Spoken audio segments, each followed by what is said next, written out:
Guys, this week we are going to be looking at the idea of semiotics. Semiotics can be somewhat confusing, so I want to try to break it down for you in the simplest of terms. This theory can get very complicated, the idea can get very complicated, it goes into a lot of psychology, but the basics of it is that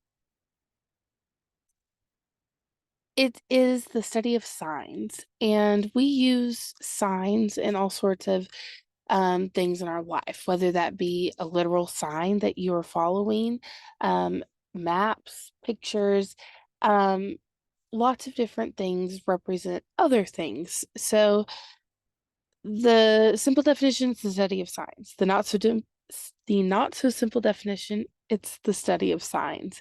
And so what I want to do is I want to kind of break this down for you and how it works in visual communication and why it's important. One of the things that you have to remember is that signs or symbols or icons or things that represent other things are literally everywhere. Our lives are run by them in a sense. We use all sorts of different symbols or icons or signs to represent things in our life to make it easier to understand and to understand them quickly.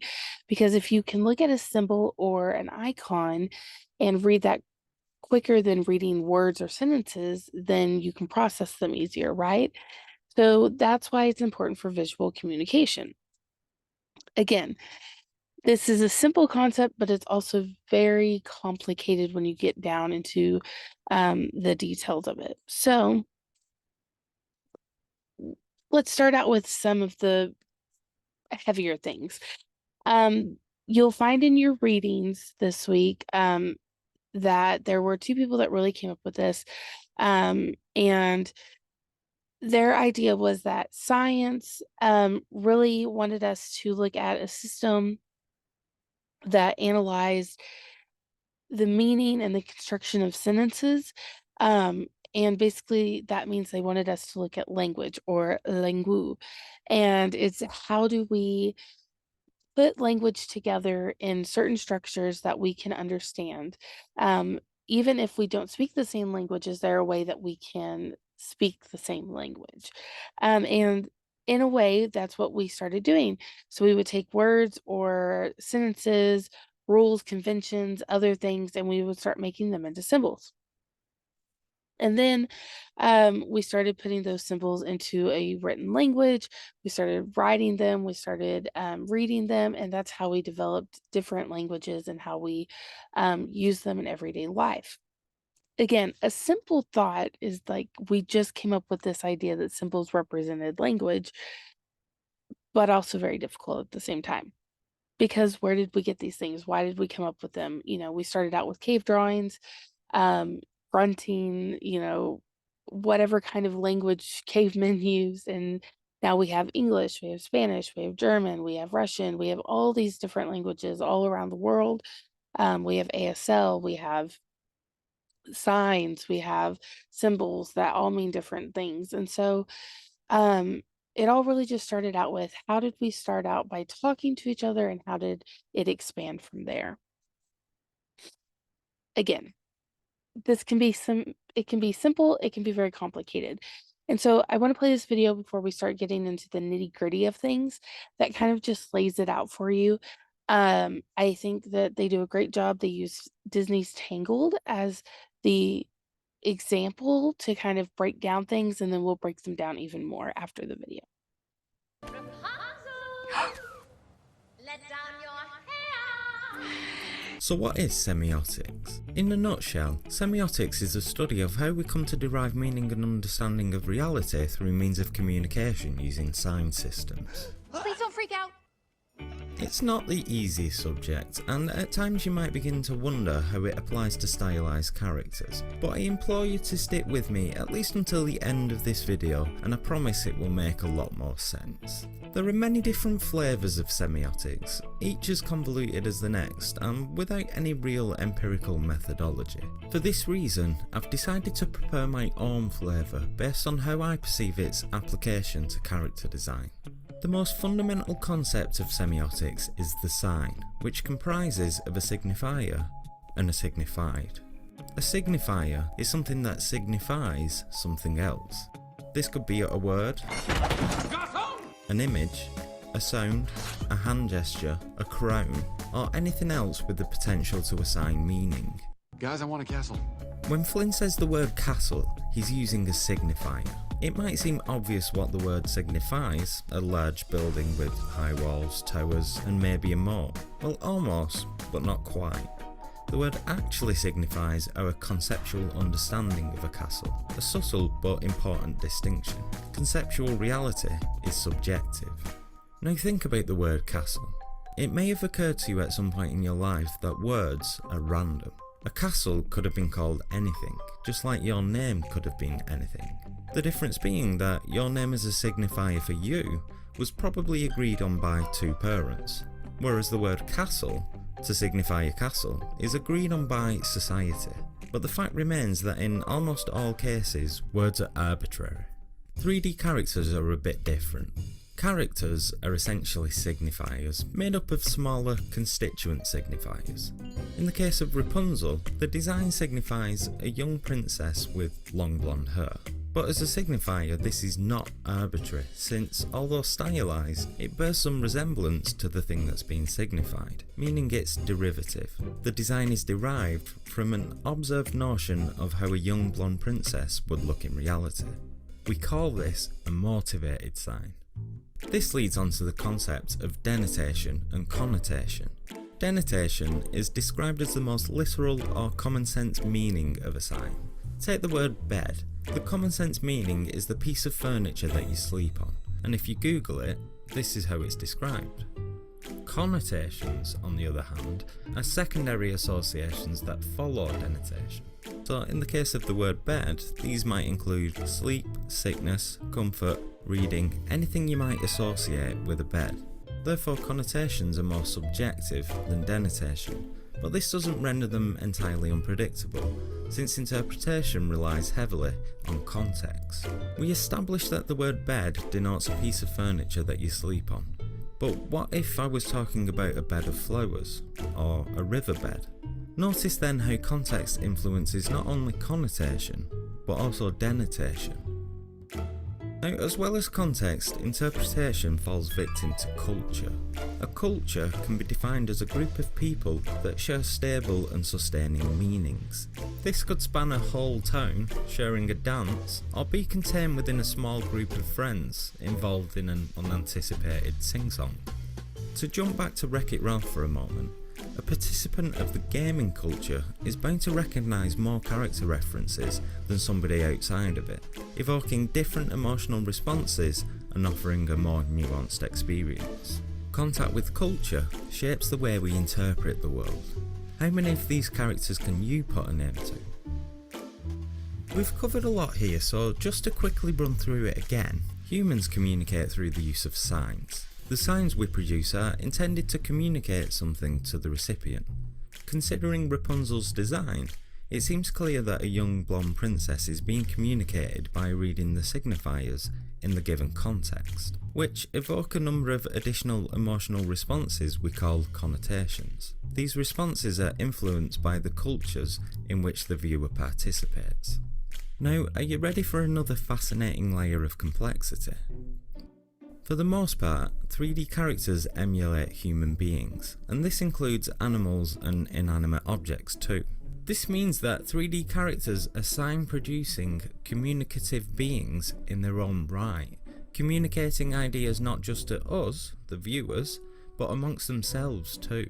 They are signs that interact with other signs. This is expertly played on in this movie. Take Mother Gothel. We know she's the antagonist, and this is alluded to by the subtle cues in her design. we feel those connotations. There's something about our reality, our context, our culture, that makes us suspicious of Mother Gothel. So why doesn't Rapunzel seem to notice? Is this because Rapunzel is... Gullible, naive, positively droppy, ditzy, and a bit, well, vague. Let's look at her context. Rapunzel was kidnapped very early in life and has ever since been locked away in a tower. She has no contact with anybody from the outside world and so lacks any cultural reference beyond Mother Gothel's consent. The outside world is a dangerous place, filled with horrible, selfish people. You must stay here. How could she possibly know any different? It's not until much later in the movie there's a wonderful scene where Rapunzel finally gets to experience the culture of her rightful hometown. In this scene, we see a seed of suspicion planted into the mind of our protagonist. Ultimately, it's her contact with culture that unlocks the memory of her true past. This in turn gives Rapunzel's life a new context, I am the lost princess. which allows Rapunzel to see Mother Gothel for what she truly is. Did I mumble, Mother? Or should I even call you that? So what does all this have to do with designing stylized characters? When we build characters, we're communicating an idea. Note that the word idea is a synonym of the word concept. In part 1, I told you the aim when building stylized characters is appeal.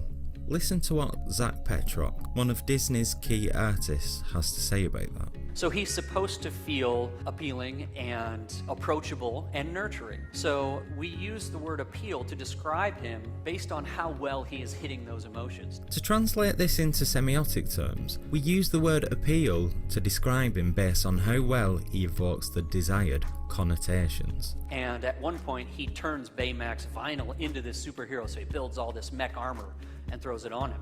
So when we were designing this character, we did the same thing. Is it appealing? But in this case, we're looking for power and intimidation and strength. Let's see one last clip. And they said this one is more appealing because it evoked the emotions that they were after. Appeal can be found in the connotations initiated by a design, and to take control of them, we need to understand how characters are interpreted by our audience. We've only scratched the surface of semiotics, but we now know enough to get into what I'd call the fun part of designing characters.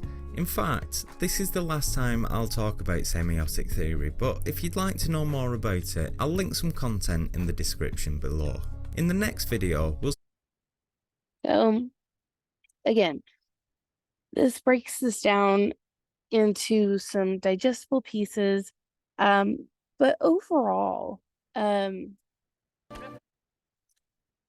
idea of semiotics is that it's understanding how we use signs and symbols to communicate meaning, whether that's in character design, in color, in written language, in pictures. It's kind of like a map that we use to decode signs and symbols in everyday life, because if you don't know what a sign or a symbol means, you have to kind of learn to figure it out, right? Think of babies learning how to read and decipher the world around them, or if you come from a different country or you go to a different country, you have to decipher those kinds of signs and symbols. It really helps us to see how words and images and gestures really convey other ideas and messages, even beyond like the literal meaning.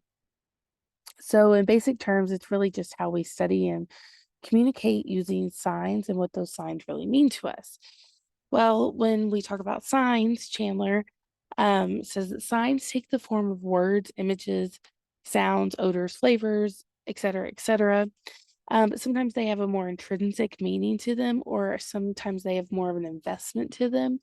And that's where semiotics comes into play. There's two ways that you can read signs. One is the signifier and one is the signified. And they talked about that in the video. The signifier is the form of the sign, and the signified is what the signifier represents, or the mental concept. So he talked about the picture of Flynn Rider was the form of the sign, right? That's the signifier. And then there's actually Flynn Rider, and that is what the signifier represents, right? It is the actual form of it, and then what it represents. So let's break that down a little bit more. You have the term apple. We all, see apple written out right there. And that can represent what an apple is, right? Which is this. But you also have things like this, which can represent what an apple is. So this is you have the signified, right? The signifier, or the signified and the signifier, depending on how you're looking at it. And same here. This can be a signifier of the computer, or it can be signified as the word. Again, this can get complicated. Basically, the signifier is the form of the sign, the sound, the word, or the image that creates the communication. And the signified is what the signifier represents, so a mental concept. Again, apple, the word or the image, can be a signifier, and then the signified can be a mental concept such as the apple icon. All right.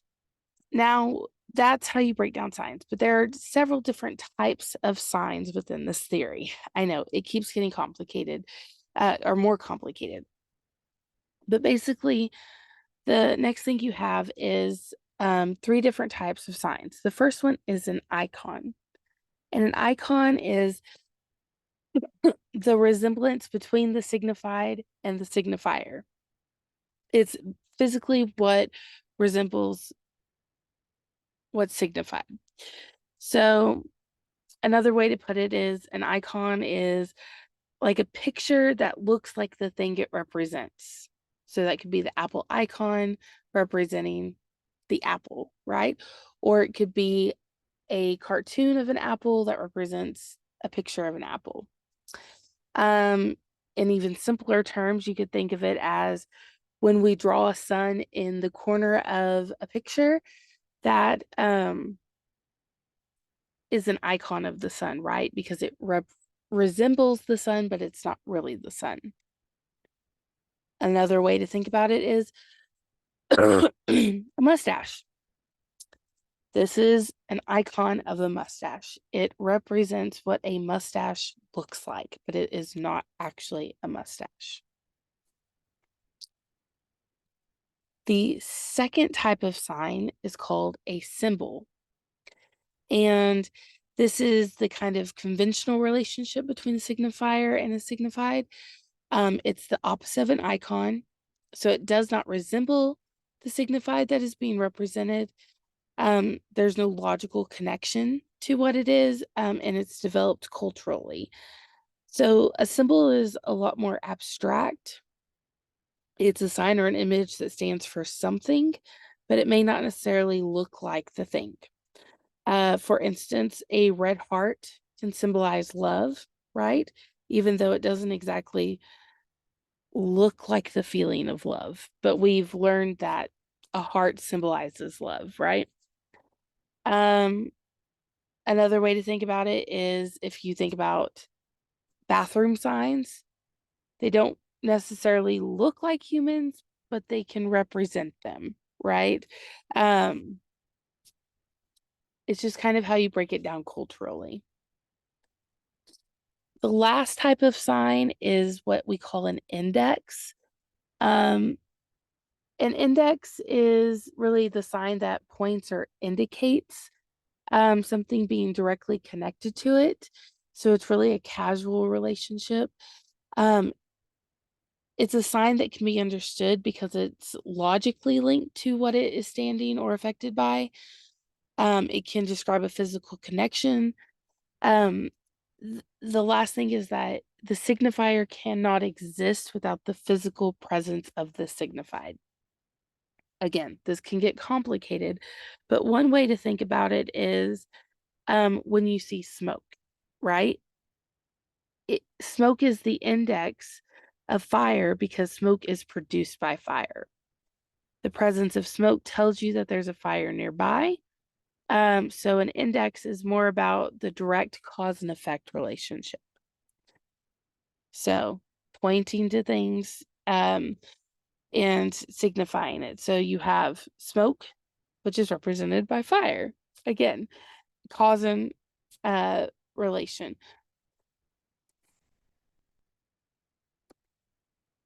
So you have an index, which is the casual relationship between the signifier and the signified, the smoke and the fire.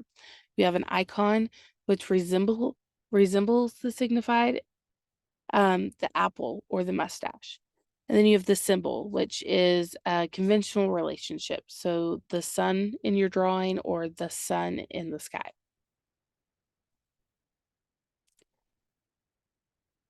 So what does this all have to do with us? Well, as you saw in the video, or as we talked about, visual stories really rely on symbols to help us to learn about conventions, social dimensions, the denotation, the connotation, the meaning of colors, the story behind things, how we're affected by them. And so if we don't look at what symbols mean, even in the simplest forms, we don't necessarily know how to analyze visual images. So again, semiotics can be somewhat confusing, but I hope this helps. I hope the readings help. And we can continue to break it down as we go along in class. But I wanted to give you a simple breakdown of the theory between symbols and signs and why they're important to visual communication.